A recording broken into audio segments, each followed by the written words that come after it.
de volta aqui no seu programa Jonas Silva, você bem informado. Aproveitar aqui para mandar um abraço pro pessoal do Credifolia, no ritmo de quem faz o Carnaval de Pernambuco acontecer. Amanhã nós vamos bater um papo aqui no programa, tá? Para falar sobre essa questão de crédito, tá? A gente vai trazer aqui todas as informações. O pessoal que faz parte do governo de Pernambuco, através da Agência de Empreendedorismo do Estado, da AGE, voltada para empreendedores que desejam negociar durante o Carnaval. E amanhã a gente vai fazer uma fala sobre isso. Portanto, você que está ouvindo a gente, amanhã vai saber mais sobre o Credifolia do governo de Pernambuco, que vai liberar crédito para empreendedores que atuam no Carnaval. Mais informações amanhã comigo aqui no programa, tá certo? Ana Amélia e Winston. Vou ter que olhar para a Ana Amélia me dizer para eu poder falar de novo.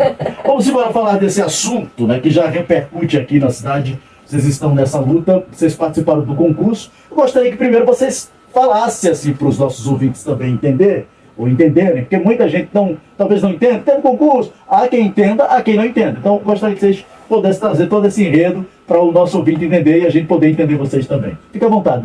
Eu vi que o nosso amigo Winston está aqui com documento, com lei, com informação. Fique à vontade. Certo. Bom dia a todos.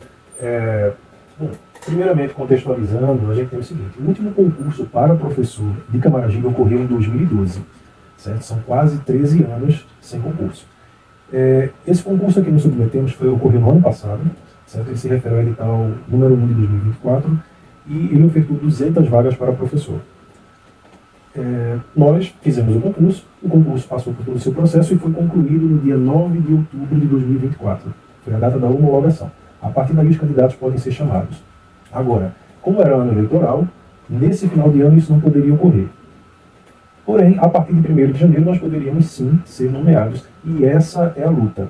E, claro, entra a contextualização mais complicada com relação ao governo atual. Fique à vontade, pode explicar. Certo? E é importante, para quem não conhece essa questão de concurso, é importante entender que, para trabalhar no meio público, é preciso, essa é uma regra constitucional, que se submeta, o profissional se submeta a um concurso, que é um processo seletivo que busca idoneidade, que dá publicidade e que tenta ser o máximo transparente possível para selecionar as pessoas que se submetem ao processo. É possível, sim, em caráter de excepcionalidade, fazer um contrato mais simples por tempo limitado, certo?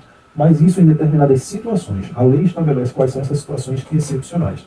E o que é que acontece? Em Camaragibe nós temos hoje 54% dos professores como contratos temporários, o que é absolutamente irregular. Inclusive contra as leis municipais que estabelecem que esse percentual só pode ser de 10%. E aí, se a gente sair do percentual, formos para os números, de acordo com o portal da transparência de Camaragibe, agora em dezembro havia 379 professores contratados contra 319 efetivos, que são os concursados. E, pela lei, a gente só poderia ter aproximadamente 70 contratados. Então, de 70 para 379 é uma discrepância enorme. Então, e uma outra coisa, o que a gente está pedindo não são a criação de novos cargos de professor para que a prefeitura diga, eu não consigo pagar. É a substituição, dentro da legalidade e dentro do que previu o concurso, desses professores que são contratados pelos professores que foram concursados. Isso é muito simples e é absolutamente legal. Ninguém está pedindo nada absurdo. Inclusive, vocês me disseram que a gestão passada havia dado uma data para a contratação de vocês, que era dia 10 de janeiro. De janeiro. Tá? E aí vocês conversaram com o pessoal da prefeitura, tiveram lá na prefeitura, em que pés está isso? Como é que está esse contato de vocês? Me diga. Veja bem, antes da eleição municipal, o prefeito tinha uma certa abertura para conversar conosco. Inclusive, a comissão de professores aprovados foi recebida por ele em 2 momentos. Tá? Então ele recebeu, foi muito receptivo, reforçou a ideia de que queria contratar os professores e queria fazer o chamamento dos 200 de uma única vez, se fosse possível. E assumiu uma carta também, né, de compromisso com a comissão também. Tem uma carta de compromisso? Tem uma carta de compromisso que ele assinou, dizendo que assim que ele entrasse, ele assumisse, seria a primeira coisa que ele faria era a convocação. Que essa convocação, na verdade, ele até falou que não seria feito antes, porque não poderia por causa do ano, a gente estava em ano eleitoral. Só não seria feito antes de janeiro por causa disso, né? Uhum. mas ele reforçou esse compromisso, disse várias vezes que queria iniciar o ano letivo, já em fevereiro, com os professores concursados, mas depois da eleição, depois que ele assumiu, a conversa mudou, ele passou a vincular, a sempre dizer que vai chamar depois que conseguir aprovar a mudança de uma lei com a Câmara de Vereadores, e não recebe mais os professores. A gente tenta marcar, a gente tenta contato, e isso não acontece. O diálogo a gente está tentando, mas a gente não está conseguindo mais abertura, inclusive nas redes sociais, os professores que sempre comentam estão sendo sempre bloqueados nas redes. Fala mais próximo do microfone. Inclusive nas redes sociais, os professores que sempre comentam, sempre cobram a convocação, eles estão sendo bloqueados nas redes sociais do prefeito, né? Então o diálogo não existe, e sempre que ele é perguntado, ele sempre responde do mesmo jeito: eu vou convocar, mas o que a gente quer é uma data. Inclusive eu estive aqui com o vereador Júlio Soares, e nesse quesito eu toquei sobre vocês, alguém estava questionando sobre isso, e ele disse assim: olha, o prefeito garantiu que vai convocar, e vai convocar os 200. Mas aí vocês estão temerosos, primeiro por essa questão da lei, né, Sim. que vai para a Câmara, Sim. que pode prejudicar vocês, de certa forma. Sim, certamente.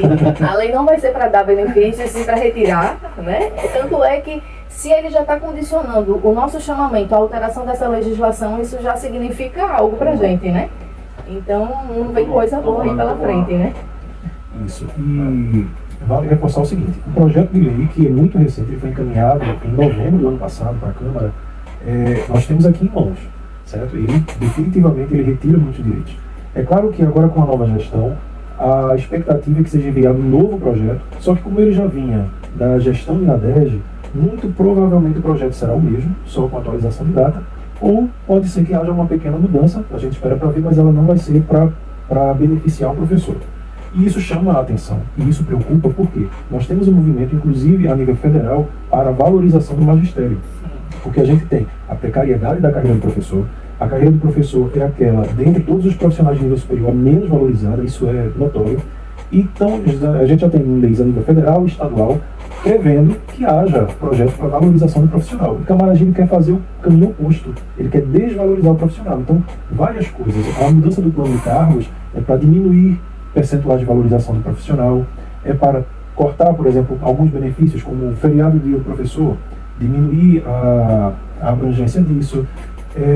Requisitos, por exemplo, de pagamento de difícil acesso para o professor que trabalha numa escola em ladeira, que trabalha numa escola que é longe de parada de ônibus. Ele quer reduzir o valor do benefício e quer colocar regras que praticamente vão deixar nenhuma escola em difícil acesso, certo? Então, é aquilo, a ideia dele, digamos que seja economizar, mas economizar sacrificando a educação. Até porque, para eu ter uma educação de qualidade, eu preciso não só ter os alunos, ter uma escola boa, ter material. O profissional que conduz todo o processo, ele precisa ter condições de trabalho e precisa ser valorizado por isso. E é um trabalho altamente desgastante, certo? Os pais muitas vezes não conseguem lidar com 1 ou 2 filhos em casa. Imagine o professor passando um turno inteiro com turmas muito lotadas. Algumas turmas têm 50 alunos, quase 50 alunos. Isso é muito comum. Deixa eu perguntar para vocês tiveram contato com a Secretaria de Educação? Conseguiram conversar com o secretário? Sim e não. Certo? No dia 9 de janeiro agora nós fomos até a Secretaria de Educação, mas não fomos recebidos. Nós fomos a convite do sindicato, inclusive, né? O sindicato ia ter uma reunião com o secretário de Educação e a pauta era justamente a mudança dessa legislação, e o sindicato achou que a gente, que já que somos aprovados no concurso, vamos fazer parte do quadro, caberia que a gente participasse da reunião também, era interesse nosso. Chegando lá, a nossa presença não foi... Fomos convidados a nos retirarmos, mas assim, educadamente. O secretário, ele saiu, ele chegou a falar conosco no corredor, certo? Mas... Oficialmente não, e não nos deu datas, nada disso. O que ele fez foi, marcou conosco uma reunião para o dia 27 de janeiro. Que é segunda-feira. Exatamente. Mas isso não nos satisfez porque, primeiro, ele nem se comprometeu a nos dar nenhum retorno, e ele está afastado por motivo de saúde, então nada andou, a gente se depender dele. E além disso, além dele não ter nos dado data, não ter nos dito nada de concreto, dia 27 já sinalizava que nós não estaríamos em sala de aula no início de fevereiro, certo? Que é dia 3 que retornam as aulas, e como o prefeito havia prometido. E aí, por isso nós organizamos um ato, que foi feito na semana passada, na sexta-feira, na frente da prefeitura. Esse foi o primeiro, mas outros devem vir por aí. E fomos recebidos Na sexta. na sexta. Quem recebeu? Foi o secretário de Administração e a secretária executiva de Educação, que está nesse momento substituindo o secretário Mauro. Isso. Fomos recebidos pelos dois, mas foi só uma questão, foram muito educados, mas foi uma questão só de educação, porque eles não tinham nada para nos dizer. Então eles nos escutaram e basicamente disseram que levariam a nossa pauta para o prefeito. E não Mas- teve esse retorno ainda. Não tivemos retorno. Uma das queixas apresentadas também foi essa, que o prefeito não está disponível para diálogo, certo? E eu reforço o que a Ana Amélia falou, inclusive eu sou um exemplo dessas pessoas que foi bloqueado nas redes sociais, simplesmente por respeitosamente questionar: prefeito, quando haverá a convocação? Prefeito, convoca os aprovados? Então ele simplesmente bloqueia mesmo. Então ele não responde, bloqueia. O que, lembrando que ele tem um cargo eletivo, certo? Por exemplo, eu sou eleitor de Camaragibe, votei nele por causa das promessas que ele fez e ele sequer se abre a diálogo, sabe? Então, lamento muito isso e queria lembrar ele, quando eu tiver a oportunidade de encontrar o cara a cara, eu vou dizer a ele que para um cargo eletivo ele precisa lembrar que não dura para sempre não. E do mesmo jeito que eu votei nele na última eleição, na próxima certamente não votarei. Pois é, a gente espera que isso se resolva, né, dentro da melhor forma possível. A gente sabe que vocês estão aqui em busca do direito de vocês.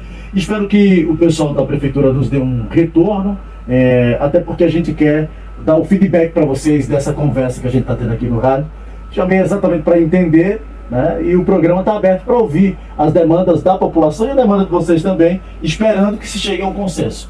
O máximo que a gente pode fazer aqui é exatamente o que estamos fazendo, é ouvi-los e tentar fazer essa interligação entre vocês e o poder público para que seja solucionado esse problema. Ok, a gente agradece a abertura e o que a gente quer é exatamente isso, né? Queremos, na verdade, que o prefeito nos receba, nos escute, seja claro com a sua pauta, porque, assim, o quadro de professores que tem lá de efetivo não é suficiente, tem os professores aprovados esperando para ser convocados e as promessas do prefeito não pagam as contas dos professores.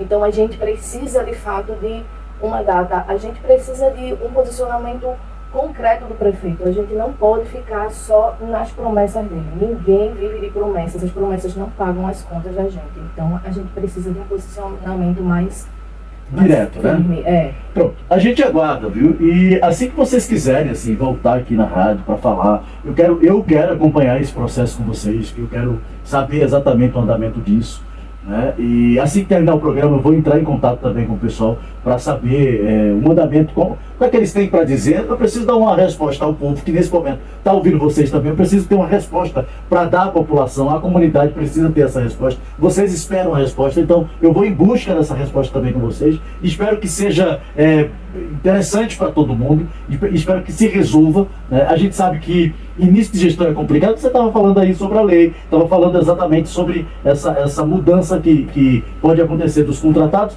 para a convocação dos concursados. Então a gente vai entender o porquê não foi convocado ainda, pelo menos entender. E tentar abrir esse diálogo de vocês com o prefeito. Talvez, eu percebo também que é isso que está faltando. Vocês precisam ouvir do prefeito. Existe aqui também, pelo que vocês estão colocando, a palavra assegurada durante a campanha. Existe isso também. Então assim, é bom a gente tratar para não ter essa celeuma, para não ter um problema. Eu acho que pode ser resolvido da melhor forma possível, né? Eu tenho certeza que o prefeito é sensível, tem tudo para acertar. Não é agora que vai mudar o rumo do pensamento. Espero que ele acerte com vocês também. Certo. Muito obrigado pela oportunidade, certo? E da mesma forma esperamos que esse problema possa ser resolvido o quanto antes, não só pelos professores, mas pelo bem da educação como um todo. Como eu reforcei, o professor ele é um pilar desse processo. E, infelizmente, Camaragibe não parece estar demonstrando a atenção para a educação. Tanto que, em todos os discursos do prefeito, em todo lugar que ele vai na entrevista, a educação nunca é mencionada como sendo, não só o concurso, a educação nunca é mencionada como sendo um dos pilares, algo que ele busca. Sempre é mobilidade, certo? Outras coisas, mas a educação, não. Isso é uma pena. Eu espero que ele possa repensar. Pronto, a gente também espera. Mais uma vez eu digo para vocês que o espaço está aqui aberto para ouvi-los. Como eu disse, vamos em busca, mantenham contato aqui com a gente para a gente poder caminhar com essa pauta.